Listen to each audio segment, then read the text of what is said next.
حضرت مولانا رشید احمد گنگوہی رحمۃ اللہ علیہ کے ایک خلیفہ مولانا محمود حسن تھے۔ شیخ الہند مولانا محمود حسن رحمۃ اللہ علیہ دارالعلوم دیوبند کے صدر مدرس رہے۔ ساری عمر حدیث شریف پڑھائی، ہندوستان کو آزاد کرنے کے لیے جد و جہد فرمائی اور گرفتار ہو گئے۔ کئی برس مالٹا کی جیل میں رہے، سخت سے سخت سزائیں دی گئیں، مگر وہ اپنی بات کے پکے اور بڑے مضبوط تھے۔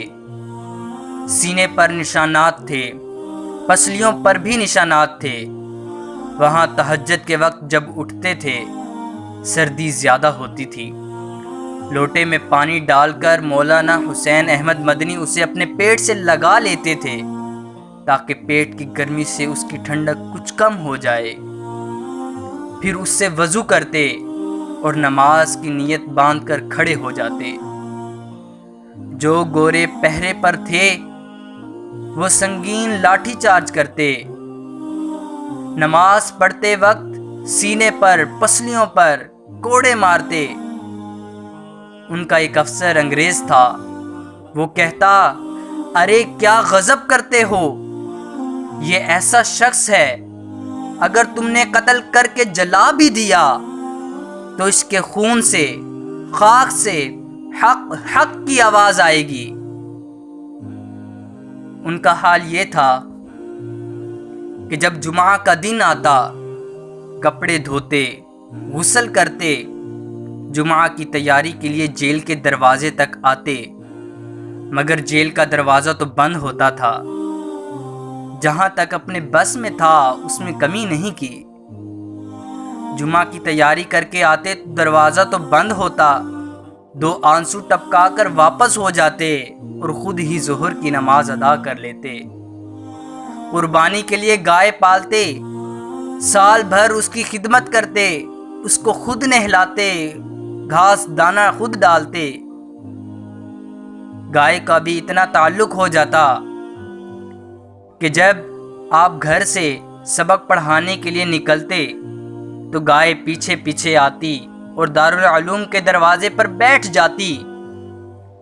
12 بجے جب سبق پڑھا کر فارغ ہو کر واپس چلتے تو گائے ساتھ ساتھ چلتی، اور جب قربانی کا زمانہ قریب آ جاتا تو گائے کا گھاس کم کرنے کے بجائے دودھ جلیبی بالٹی میں بھر بھر کر کھلاتے، اس کی مہندی لگاتے، کمر پر پھول بناتے، اس کو خوشنما بناتے، اس واسطے کہ اللہ نے کہا ہے اپنے محبوب مال خدا کی راستے میں خرچ کرو۔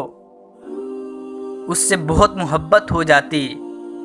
بقرہ عید کی نماز پڑھ کر اس کو ذبح کرتے، کچھ آنسو بھی ٹپکایا کرتے، اور اگلے سال کی قربانی کے لیے اسی وقت گائے خرید لیتے۔ رمضان میں رات بھر سوتے نہیں تھے، خود حافظ بھی نہیں تھے، لیکن دوسروں کو تجویز کرتے تھے۔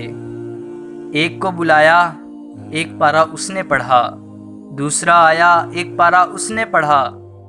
رات بھر نفلوں میں اس طرح مشغول رہتے۔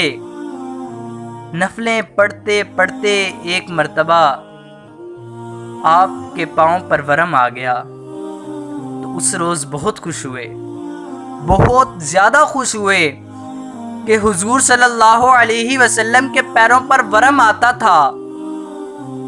آج نماز پڑھتے پڑھتے آپ صلی اللہ علیہ وسلم کی سنت کا اتباع نصیب ہوا۔